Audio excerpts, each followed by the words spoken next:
Well, hello and welcome to the Tadaima Book Club live programming with Larry Matsuda. And we're featuring his book called My Name is Not Viola. And I'll be interviewing him. My name is Anna Tamara, and this is such a pleasure to be presenting with Larry and interviewing him. I'm going to give a short bio, and then we're going to transition to some photographs. So I'd like to read the biography of Larry. Here we go. Lawrence Matsuda was born in the Minidoka, Idaho War Relocation Center or concentration camp during World War II. Matsuda holds a Ph.D. in education from the University of Washington and was a Seattle Schools secondary teacher, University of Washington University counselor, a state-level administrator, a Seattle Public Schools principal, Seattle Assistant Superintendent, educational consultant, visiting professor at Seattle University, and a school design consultant. He is a published poet, writer, community activist, and regional Emmy award-winning writer for the animated version of An American Hero, Shiro Kashino. So now I'd like to turn it over to Larry. Oh, thank you, Anna, and good evening to everyone out there, and thank you for attending. I also want to thank Aaron Shigaki, Aaron Oyama, Mia Russell, Hanako Wakasuki Chong, the Minidoka Pilgrimage, Friends of Minidoka, and people at Tadaima for making this event happen. So thank you all very much. I also want to thank Roger Shimamura and Alfredo Aragin for my cover art, and Tess Gallagher and Jay Rubin for his editing help.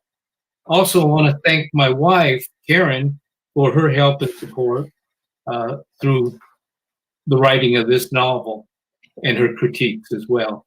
So this is a picture of my mother, and again, the novel was based on my mother's experience. And this is on a boardwalk, I believe it's Dearborn Street, and it's near the Russell Hotel, and she looks like she's about 10 years old in this photo. It's in Seattle. And this is 1939. My mother's on the far left, and this is in front of the Presbyterian Church, which plays a part in the novel, and with two friends, and they look familiar, but I just don't know who they are. So 1939. Oh, and this is me and my brother and my mother at camp. My brother Alan is there, always a frown, and there I am, bald-headed, but I'm wearing a hood there, a hoodie, and that's my mother. And we were in Block 26, Barracks 2, Minidoka, Idaho. I'm now going to read a synopsis of the book, My Name is Not Viola. The novel recounts the life of a Japanese-American woman, Hane Tamura, who was born in Seattle, sent to Hiroshima for an education, graduated from high school in Seattle, and married. In her lifetime, she is incarcerated twice. During World War II, she is one of 120,000 Japanese and Japanese Americans unjustly forced into American concentration camps. Years later, she is incarcerated again at the Western State Mental Hospital because of depression. Throughout her life, she struggles against forces larger than herself. While on this journey, she is regarded as an outsider in the USA and as a gaijin, or foreigner, in Hiroshima. In both countries, her challenge is to live a productive life in spite of obstacles, fate, and places in her past. To endure, she draws strength from Japanese values and Christianity to help keep her American dream alive, which is to walk through downtown Seattle and feel as though she belongs. Even though it is such a simple goal, it never happens. This outcome raises two questions. Is it the weight of her past that shackles her mind and prevents transformation and growth? Or are there traumas that never fully heal but fester and reopen periodically, triggered by a sound, odor, or memories? So the first question, Larry, for you is share with us some information about your past written work. Okay, I brought the books, so I have some visuals, so I'm not just a talking head, and so I'm going to move really fast because I don't want to bore you. But the first one is A Cold Wind from Idaho, and it's about Minidoka, and it was published in 2010, and it's one of my favorites. The second one, the cover is by Roger Shimomura. It's Glimpses of a Forever Foreigner. And Roger and I did this together, and he did 17 original sketches for the book. The next one is one that I did with Tess Gallagher, and it's called Boogie Woogie Crisscross, and it has almost nothing to do with the relocation camp, and it is cuckoo crazy. If you want a real wild ride, this is your book. It is what it looks like. Then I did a graphic novel, Chapter 1, Shiro Kashino. And this was animated by the Seattle channel. We won a regional Emmy for that. So I won a regional Emmy. That was a surprise to me. So it makes me want to think that my next award should be an Oscar. But that might be another life. So that's something about the work. And mainly, my work has been in poetry, but I always feel that you should always try something different. So I moved from poetry to graphic novel. I wrote a play, which later became Viola. My Name is Not Viola. The play was just a bunch of people talking, and I thought, well, that's not going to make it. So I turned it into a novel. So that's kind of my background in terms of writing. That's fantastic. Okay. My next question for you is, why did you decide to write this book and feature a fictionalized version of your mother as the main character? Okay, I believe everyone has a novel in them that just needs to come out. And so with that belief, I looked at myself and I said, what is your novel? And I decided that my mother had a better novel in her than I. So I decided to focus in on my novel, but obviously I didn't know everything, so I had to kind of fill in the gaps. So it had to be fiction. So it's historic fiction. And the act of writing a novel is like creating an imaginary world and populating it with memorable characters. And in doing so, you as an author have to take some liberties with reality. And so that's why it's fiction. And for me, the act of writing this novel reminds me of Frost's poem, The Road Less Traveled By. Two roads diverged in a wood. I took the one less traveled by, and that has made all the difference. Writing this novel was like coming to the fork in the road. I chose one path and lived it. And going back and writing the novel gave me an opportunity to revisit that fork in the road and take the other path through fiction.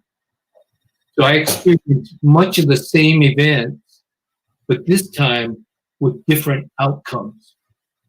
And I won't say it was cathartic, but it made me pause and evaluate the road I took in real life and what might have happened. So that's my answer. Okay. Can you share with us the major elements of the novel? Right. One major concept is the novel was based on my mother's true experiences. So I looked at the work as a design piece, as an art piece, or like an architect constructing something. And the bones of the structure of the story were true. My mother was born here, she went to Hiroshima, etc. But as I added flesh and detail, I added first her stories that she told me. Then I went to other stories I heard from other people, like at the Minidoka pilgrimage, I heard a number of stories. So that became part of the story, of her story. So I borrowed those. And then as I moved out farther and farther, it just became plain fiction. You know, you have to get to that point. So it was like building the story. And structurally, it moved from true for her, true for others, and finally into the world of fantasy. And Jim Carrey, you know, the comedian, he wrote a book. And in the interview, he said this about his book: none of it is real, but it's all true. Right. None of it's real, but it's all true. So I like that. And it's like from fantasy, truth can be revealed. There you go. Well, just an observation, as I was reading it, there were people who kept coming up and places that kept coming up, and I knew who they were. They had a different name, or they had a different name of the place, but I knew, like Harry Stanford, right? Or who was at Minidoka, the superintendent, or the director of Minidoka. So for me, it was wonderful reading this, because I could find the little bits and pieces, and I knew some of the history behind it. So it was being a Seattleite, right? There's so much of it that is set in the Nihonmachi and the Japantown, and places like the Buddhist temple and Yesler Terrace and Jackson Street, Beacon Hill, like all of these places that I experience regularly. So it was really fun to read. Oh, thank you. Now, transitioning, what was your favorite part of the book? Okay. Or most the powerful for you? Okay, my favorite part was when Hanaya was in Hiroshima, in the countryside, and she was out exploring, and she was caught in quicksand, and she was held firmly in quicksand. And at some point in time, she realized she might die because no one knew where she was. It was getting cold, the sun was going down, and here she was stuck in quicksand. And as she was about ready to pass out, she heard voices, these voices. And the voices asked her, would you like to choose the easy way, or would you like to choose the hard way? And she thought, life is not easy, so I will pick the hard way. And immediately after she made that choice, she was like pulled back into her body. She regained consciousness. And then this young girl shows up, Coco, who's like a Peter Pan character. And Coco gets her out. pulls her out of the quicksand. And this is a major turning point, and it's like Frost and the two roads diverge in a yellow wood. It's a choice, and the choice lasts all her life. And towards the end of her life, Hanaya concludes she had a very hard life, but she wasn't angry because she got what she chose. She got what she chose, a hard life. And so she couldn't have any regrets. And the other thing about the passage that I like is about being stuck. For me, being stuck is the worst thing that can happen. I am someone who needs to move forward, backwards, sideways, but I cannot be stuck. That just is killing for me. And it reminded me of Woody Allen's quote in Annie Hall. He says to Annie, our relationship is like a shark. It has to keep moving to stay alive.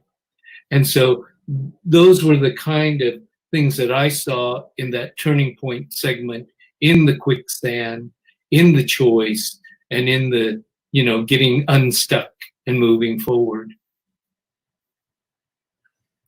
What was the girl's name? And she referred to her as a modern girl, or what was that? Her name was Coco. Coco? Uh-huh. And she wanted to be a modern garu. That's in Japanese. Modern garu, yes. A garu, like a modern girl. And she was thinking she wanted to be like a flapper. In America, smoke cigarettes and have a good time with Charleston. And Hanaya pointed out that, I think that's passé. And she said, I don't care. She wanted not to be a Japanese trophy wife. She wanted to be a modern garu in America. And then she ended up in White River, right? In Auburn or Kent. She was from White River. And but they were going to, because Coco couldn't be a good girl to be a good lady in Japan, they decided to either send her back to her relatives in Hiroshima and be sent back to Fresno, California, or to other relatives, or back to White River. And we never find out what happened to Coco. Right. Which is just some things that happen in life. She did send a little note, but we didn't know what happened to Coco. And Hanaya tried later on, asked some people from White River if they knew Coco, and they didn't. Right.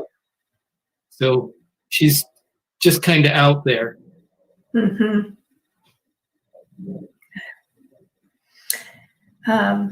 Did you have a most powerful portion, or was that the same as your favorite portion of the book? That was both.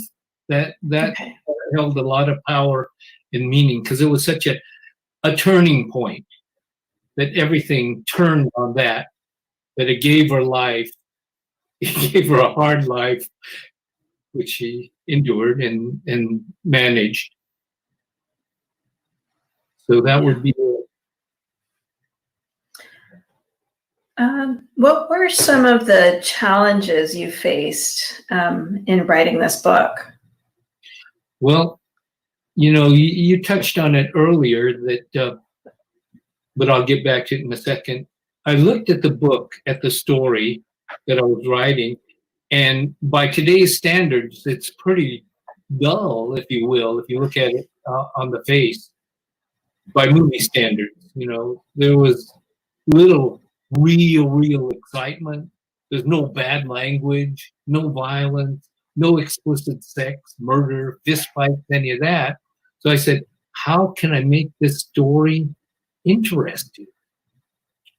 And so I first looked at John Dos Passos, who's an American writer, and this is called USA, and he covers several characters in America.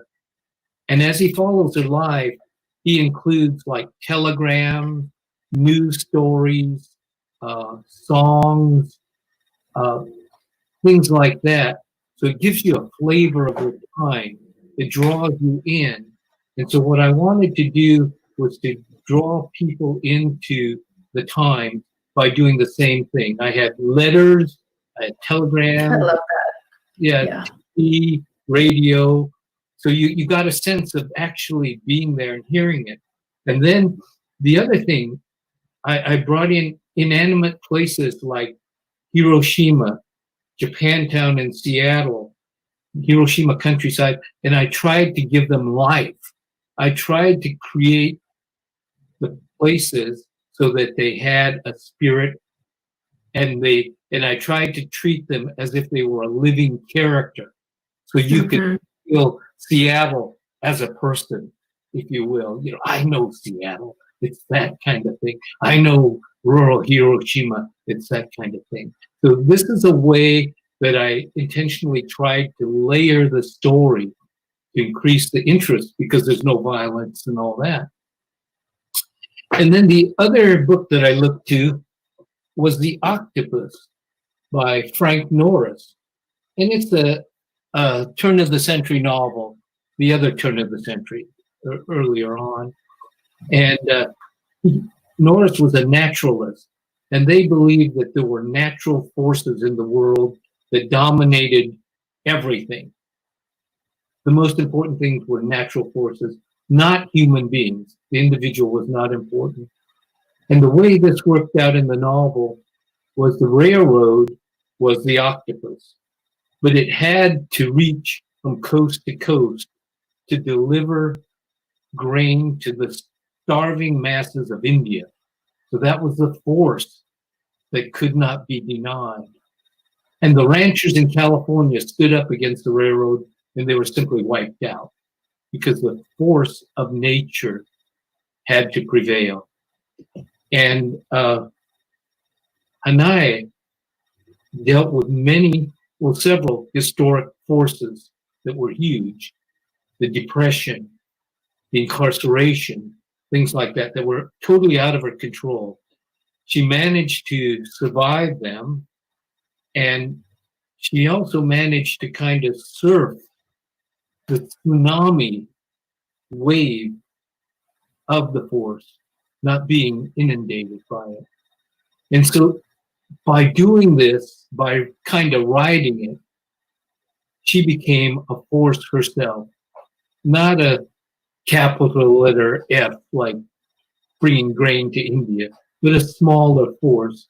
And if my novel has any message for anyone, it is that we will be inundated with forces out of our control. I mean, all you have to do is look outside how we now, live with this pandemic, totally out of our control. And our challenge is to become a force, not to be overcome by these pandemics and the forces outside of our control, but to become a force ourselves. And I can't march anymore. I'm too old for that. So when I get angry, I'm a force by donating to Planned Parenthood or Sudi Rising, the ACLU, or Feeding the Hungry program. And the time to be a force is not tomorrow. The time to be a force is now. Now is the time, because now is when it's needed. So that is hopefully the message I hope people take away from this novel. Be a force, and be a force for social justice, making a change for good. And don't be overcome by all this historic tsunami that's happening. Mm-hmm. That reminds me of a portion in the book when she's at Minidoka, and it's a scene about the cremation, right? Mm-hmm. And she stands up, right? Does. Here she is, a pregnant, younger woman, and she, confronts the WWII administration and stands up for what's right and for her community and her family in that situation. And I thought that she had a lot of power and fortitude, No, and so here she was, being tossed and turned by the forces of what was going on. But at times she just stood up for herself and for what she thought was right. Yes. Good example. I wanted to ask you, how much of this is a personal story? Personal, you mean for me? Yeah. Okay. When people ask me that, they say, oftentimes I talk to other people about the book, and they ask me, was this real? One situation. So what I'm asking you is, do you have a specific question about a specific incident? Or are you just saying, was it personal for me generally? Do you have something in mind? Because I'm willing to reveal that now if you had a specific. Well, I think you were the younger son, right? Yeah. And so and you kind of come in and out of the book. Yeah. Was that intentional, that you wanted to kind of show yourself at different points in the book? Yeah, as a child, and you saw me later as an adult. But yes, so it was personal from that point, that character pretty much was like me as much as possible, but it wasn't me. But so I am prepared to give you just a short answer too, since you tossed me a softball there. In terms of my friend Barry, who's a psychiatrist, he's a Jewish psychiatrist, good friend.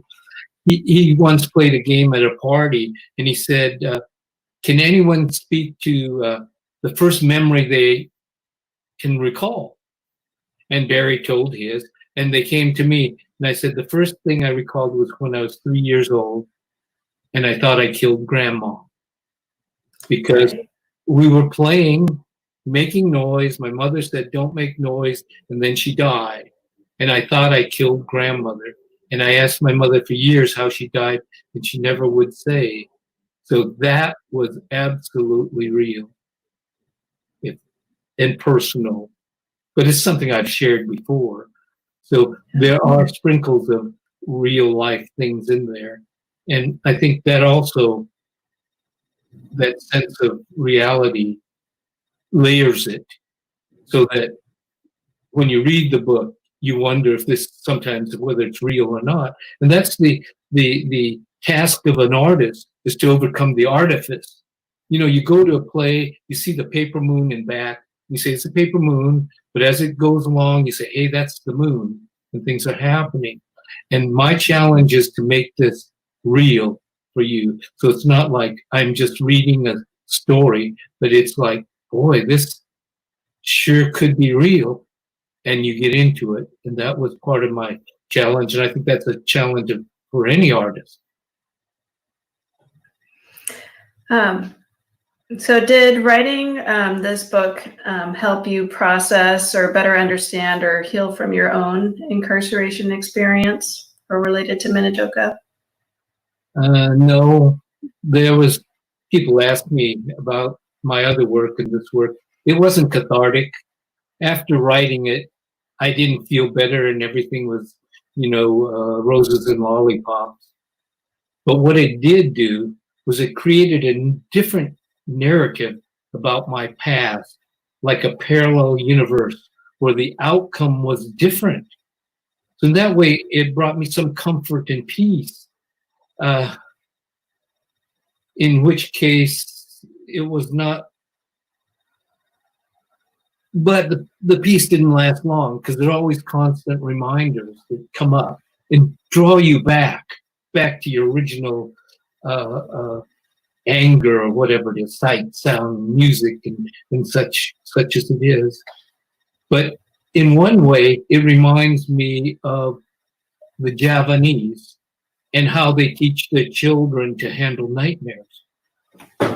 Child wakes up after a nightmare, they tell the child, go back to your nightmare and change it. So if there's a monster, you kill it. If there's something else, you take care of it. So the last memory you have is one of killing the monster or solving the problem. And I actually tried that with my son, and it worked. And then I try it too, and sometimes it works, sometimes it doesn't. But all of this healing is tied to forgiveness, you know? And forgiveness is strange. If I walk up to someone who's done me wrong and I say, I forgive you. I forgive you for what you did to me. And they'll naturally say, oh yeah, fine, goodbye. It means nothing. That in order for forgiveness to happen, they have to come to you and say, will you forgive me for what I've done? And then you can decide. In the case of the incarceration, the government did give an apology, but the government continued to do what it always has done. It continued to throw rocks. It continued to do that same kind of injustice to others. So in other words, their apology was not sincere. There was no healing for me. And the only way the healing could happen is if the government came to me and they changed their ways. They stopped doing what they're doing, putting kids in cages and things like that. So that's why I go back to what I feel the message is, that we need to be agents of change. We need to be forces to push the government for social justice. Well, what you're saying, it makes me think of, our Nisei and Sansei who fought for that apology, right?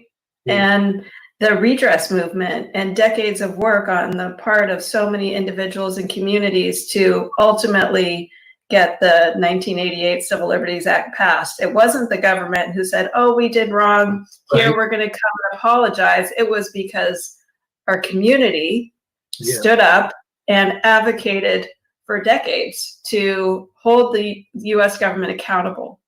Yes. Yeah. Thank you for that, Paul. I'm going to toss in a little question here about the foxes. Ooh. Right? There's these foxes that appear at different points in the book. What was your thinking? Why did you do that? Okay. And I loved it, by the way. I thought it was really cool. The question is, since it's not real in the real sense, what inspired the foxes? What inspired the appearance of the foxes? Couple of things. One is Akira Kurosawa. Oh, gee, what was the name of that movie? He had the Fox's Wedding in it. And it was a couple of segments. And then you've been to my house and you've seen the Fox's Wedding. I've got 6 or 7 little statuettes of the foxes in the Fox's Wedding. And they are, spiritual creatures, supposedly, and they could change into human beings. And part of it is that, I really like that spiritual, supernatural aspect of it. So in Japan, I felt their supernatural power was bigger because, they're Japanese legends and people believe in them. And so they were big players in Japan. Because she saw the Fox's Wedding, she had to leave Japan. She had to leave the farm. She had to leave Japan. Had she not seen the Fox's Wedding, she would have stayed in Hiroshima and could have been bombed by the A-bomb. So that was a turning point there. The foxes were huge. And then at Minidoka, she liberates a fox. And when she left Japan, before she left, they took her to a fortune teller, and the fortune teller told her that she will save 2 lives and she will dance or something like that. And I count the saving the fox's life from the little kids torturing it in Minidoka as saving a life. And so that's a kind of thread that runs through it.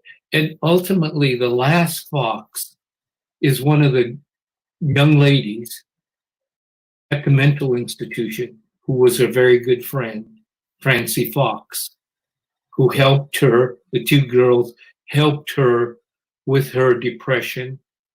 And I would say that the girls, her fellow people in the mental institution, incarcerees, if you will, helped her more than the doctors. They helped each other, they supported each other, and they got each other out. And so the Foxes ran through there as the physical Foxes in the Foxes' wedding from Kurosawa, physical Foxes at my house that I see every day, and to the Fox at Minidoka, and to Francie Fox. And just for the Foxes at my house, when I first got them, the artist damaged the male Fox who was in the wedding. And so he was gone. And there was this vibration from these Foxes. You could feel it. It was palpable. And then when the artist returned the male Fox, it all quieted down. And one day, my cousin, who's very sensitive, she walked into the house, first time she saw the Foxes, and she jumped. And I said, "What are you jumping for?" She said, they jumped, they scared me. She felt energy from the Foxes. I said, "Oh yeah, okay, fine. What can you say?" But anyway, Foxes were important. Well, it also made me think how much fun, it was to also write this and, create and craft stories and characters and describe places. And it was really inspirational. Oh, thank you. Thank you. Yeah, there was the characters talk to you after a while. I'm going to do this. No, you're not going to do this. I wouldn't do that. So, okay, I can't do that to you. And then other people think that they are one of the people in the book. And Tess Gallagher was convinced that she was Dutch. Oh. One of the girls in the mental institution. Right. And she began to advocate for Dutch. Like, oh, this, And I said, no, Tess, no, So it's kind of funny that sometimes people latch on to these people, and they're all composites. They are inspired by different things, different people, different movies, different experiences, and just plain made up. So yeah. It was fun, and I kind of missed the whole gang, and a friend of mine who read the book said she liked it so much and liked the people so much. After she finished, she read it again because she wanted to meet the friends again. Spending time with the characters. Well, I wanted to ask, who do you consider your target audience for this book? Well, that's interesting. I looked up how many books are written each year, new books, and there's something at least 300,000 new books written each year. I think it's really more than that. And so I focused in on the area of historic fiction. So people who are interested in history would be interested in this. Also, Japanese Americans, obviously, since they suffered the incarceration, and my friends and relatives who I, insist buy the book and all that. And then other people who are interested in learning more about the incarceration. And finally, people who are interested in social justice. So again, takeaway is a social justice message. Become a force. Do not be overcome by the large historic forces engulfing us. Emerge and become a force yourself for change and bring social justice to this world. So that's my message.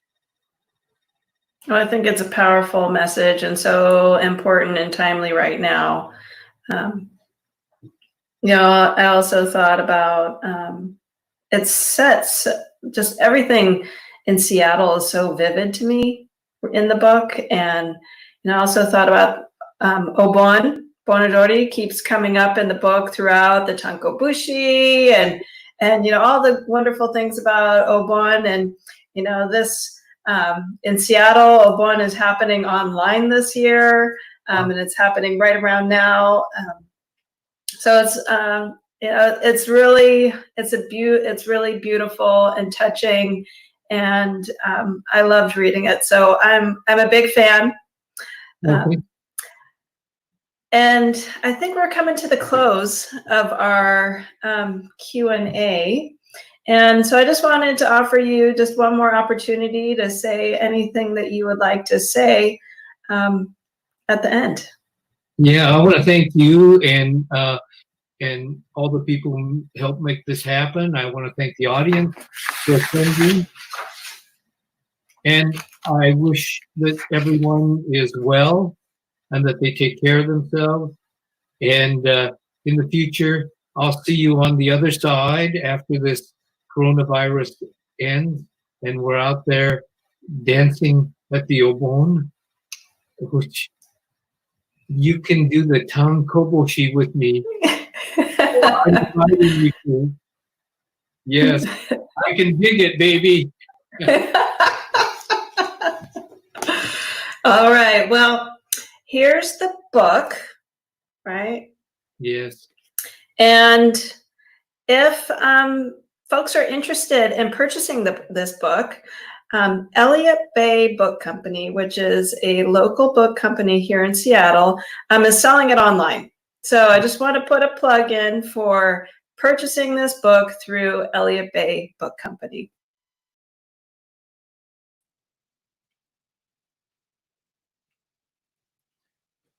Yeah, and Anna, I'd like to add that Kobo at Higo's on Jackson is reopening shortly, and they carry the book as well. And it's a autographed copy if you get it from Kobo's. So fantastic. We are now in the live portion of this book talk with Larry Matsuda. So many friends have joined us through YouTube. Larry, it's really great to see all these names. So many of them are familiar, associated with the Minidoka pilgrimage, and people calling in from, or chatting in from Idaho, Washington, California, and even Hawaii too. So also want to put the plug in here for the book again, right? We've got a number of questions for you, Larry, that are coming in through the YouTube channel. And I'm just going to start with one of the first ones. And this one is from a person who identifies as TL. So TL asks, do you plan to write more fiction, Larry? no, I don't, but I just might. I want to get back to poetry. Fiction is so much work. It really is. With a book of poem, you start with a bang, a poem that really grabs you, and then you go la, la, la, la, la, and then you hit them again in the middle with another grabber, and then la, la, la, la, la, and then you kill them in the end. I understand that form for a book of poetry, but with fiction, it's a lot different. The rhythm is different. The whole characters are different. And I don't plan on doing it again. I'm too old for this, I think. We'll see about that. Okay. Our next question is from Gordon. And Gordon writes, you started by saying you thought that there is a book in everyone. What signs do you notice when you have a new one forming?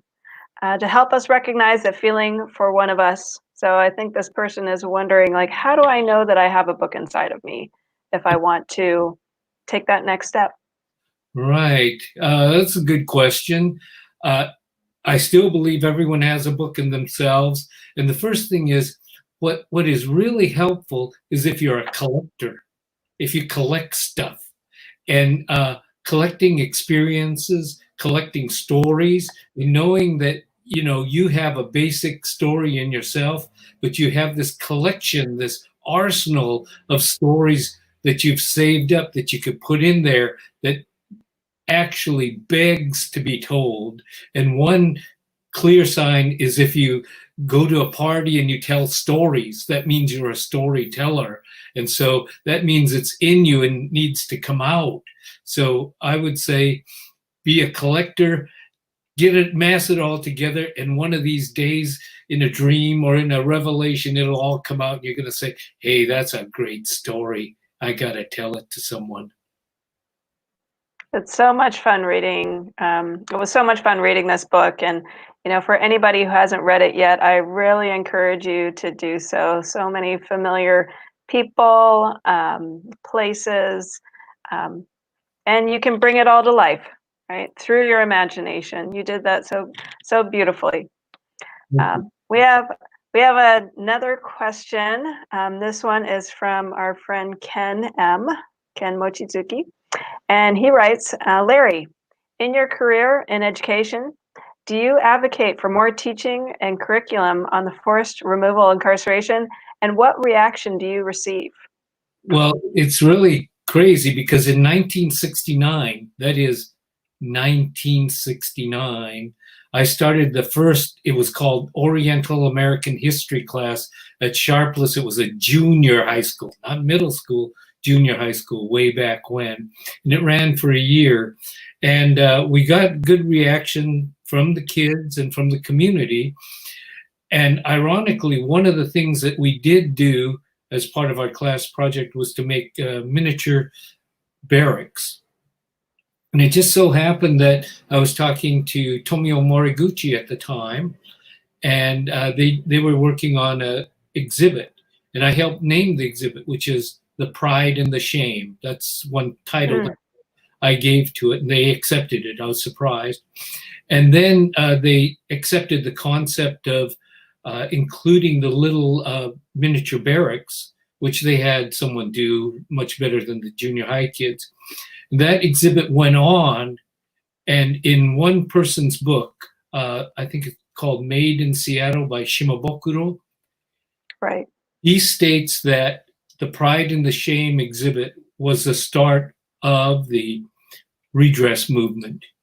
It started in Seattle, and that exhibit lit the fire. So that's my best answer to your question, Ken. So that was a force, right? It was. Starting something like that, and it moved people. And you know, it's all about action and raising your voice and doing things for the community and advocating. We have another question. This one is from Leslie Morshta. She writes, how much does the father, Kiyoshi, reflect your real father in how his story unfolds and in his character? Okay, again, as I say, he inspired it. You know, it wasn't letter for letter, but he was a very successful grocer businessman before the war, ran several grocery stores. He was kind of a hotshot. And then after the war, he couldn't get the store going back together. He had to become a janitor, and it really took a toll on his self-image and pride.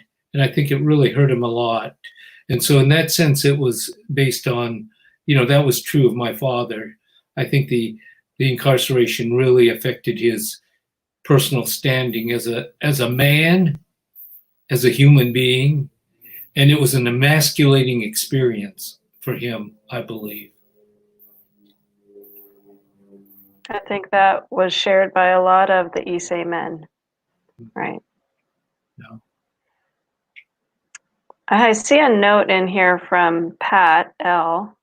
She writes, you're not too old for anything. You're a force.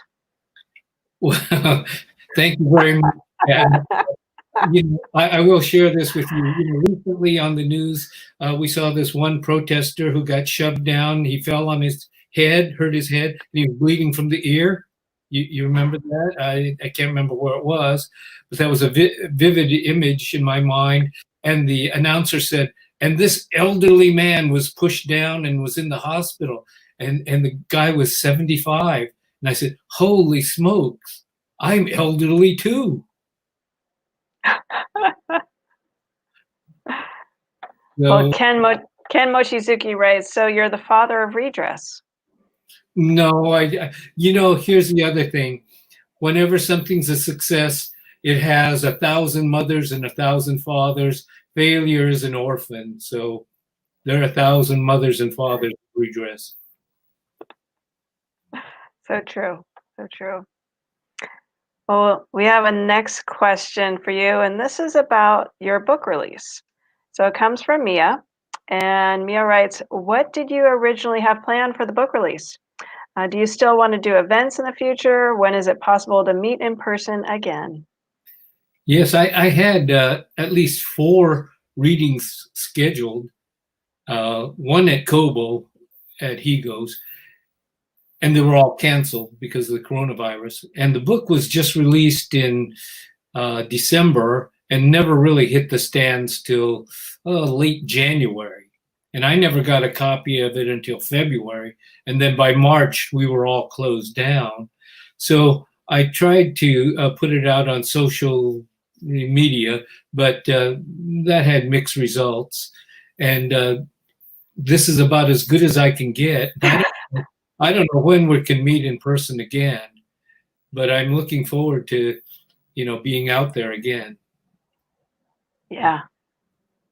We'll be also starved for social interaction. We just, see each other and not want to leave each other. Another question from Aaron is, Larry, you've accomplished so much in your career. What were some of your big turning points, such as those of Hane's you write about? Wow. That's a good question. There are a number of turning points, but one that I would like to point to was I left teaching after 2.5 years, and I had an opportunity to become a counselor at the University of Washington. And there were many pluses and minuses. As a teacher, you had the summers off. You kind of enjoyed a bunch of kids, teaching a bunch of kids. Going to the university and being a counselor was a whole different show, and you worked all year long. And I thought, should I do this or should I not? Should I stay as a teacher or should I move on? And my friend, Pat Romines, who was a librarian at the time, and he was my 4th grade teacher, said to me, Larry, take it. You can always go back and become a teacher. You can always go backwards and become a teacher. So I remembered that, and I switched jobs and became a counselor. After that, I became a state-level administrator, working in Olympia and then Seattle Public Schools. And I counted up something like 13 different job titles, switching back and forth. And then I retired. So I'd say that was a big turning point, is to have the confidence to make that career break when you could have been safe. And I just took a chance. And the other one was when I retired at age 42, I think. Yes. And 42? 42, I think it was. Yeah. Or maybe it was 47. I don't know. But I retired quite early, and I was worried about what I would do. But I've never had any lack of work, if you will. So You've made work for yourself. I did, yes. When I'm trying to figure out how old I was when I retired, but I think it was 43 or 44. I wasn't that wow. old. Yeah. That's definitely very young for retirement in these times. Yeah, 47. A little jealous. Yeah. One of the questions that I have for you is that there is Christianity in this book, so much about Christianity, and then there's so much about Buddhism in this book. Can you tell us about what you were thinking when you were writing about these two religions and places and experiences related to the two religions. Wow. Who asked that? That's a tough question. That's an original. Oh, okay. Well, first of all, in real life, my mother was a very solid Christian. She had no doubts about that, and she was going to make us make the kids Christians. And what that really meant was, if you will, using the Christian paradigm, that she left all of her relatives, her ancestors, in Buddhist heaven, if you will, and she chose Christian heaven, and she was going to take us with her. So that's in real life. And so in thinking about that decision, I wondered what were some of the dynamics of it, that she was exposed a lot to Buddhism, and it had a lot of positive factors, and she was exposed to Christianity, and it had a lot of positive factors. This is in the book. And so the tension back and forth was with that, what happens if you're a Buddhist, and they taught us in Sunday school, in real life, that if you aren't a Christian, you go to hell. And so I was really worried about my Buddhist friends, because I didn't know whether to tell them what was going to happen to them, and I decided not to. But Tetsu Kashima, who's the son of a son of a son of a Buddhist priest, when I relayed that story to him, he said, "We're not going to hell." And I said, "Why not? Why not?" He said, "Because we don't believe in it." And I said, "Oh, wow, that's the answer." And so you get some of that sense of that in the book, the fear of them going to hell and maybe not, and what's right. And it's never resolved in the book. They're just both playing back and forth. And it is, what you believe in is what's going on. That's kind of what came out of the book. Yeah. That was your question? Yep. Yeah. Oh, I knew it. So that's really fascinating to me, how the different characters and how you talk about it. And I have another question for you, and it's a topic that both of us really enjoy, and that's talking about matsutake mushrooms. Can you tell us about the matsutake mushrooms and where they're featured in the book? Yes. In real life, the inspiration was my father. They used to call him Matsutake Kyoshi, because he had this reputation for finding matsutake. And one year he made so much money on matsutake, he was able to buy a new Chrysler car. Well, this is like 1930 something car. And so that was a real sense of pride for him. And he used to brag about it. And people would follow him in the woods. Japanese would follow him because he always had secret places. And when I was a kid, he did take me to some of the secret places, which I think now are probably occupied by condos, how quickly things change or how quickly they disappear. But it was inspired by my father, who in real life, was a very good mushroom hunter. I'm seeing the chat in the YouTube, and I thought I'd just read a couple things here. One of them says, Tetsuden, so Tetsuden Kashima, and I think his wife is on this chat. Tetsuden is a genius. Yes. Right? Another one from Christy, talking about the Christianity and Buddhism, says, I'm Sansei. I think we all grew up with Christian and Buddhist upbringing. Yeah. It was just a part of our lives. Right. And Mia writes in, can you tell us your matsutake spots? No, you're all gone. You go out looking for a condo. That's where they are.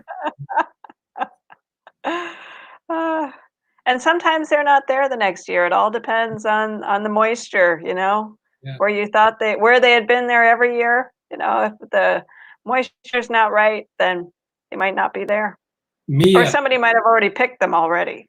Mia, ask Anna. She knows where they are. We'll see how it goes this fall.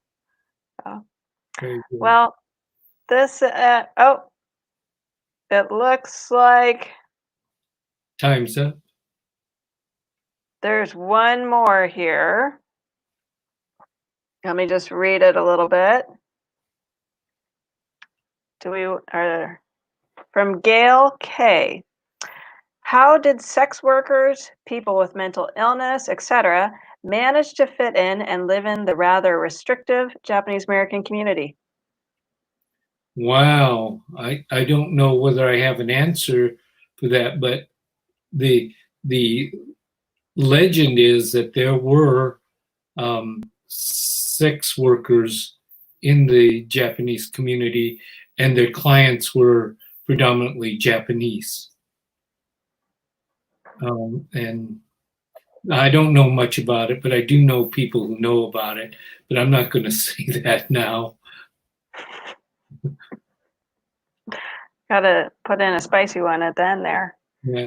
And well, we've come to the end of the book talk, and I want to give you one last opportunity to take the floor.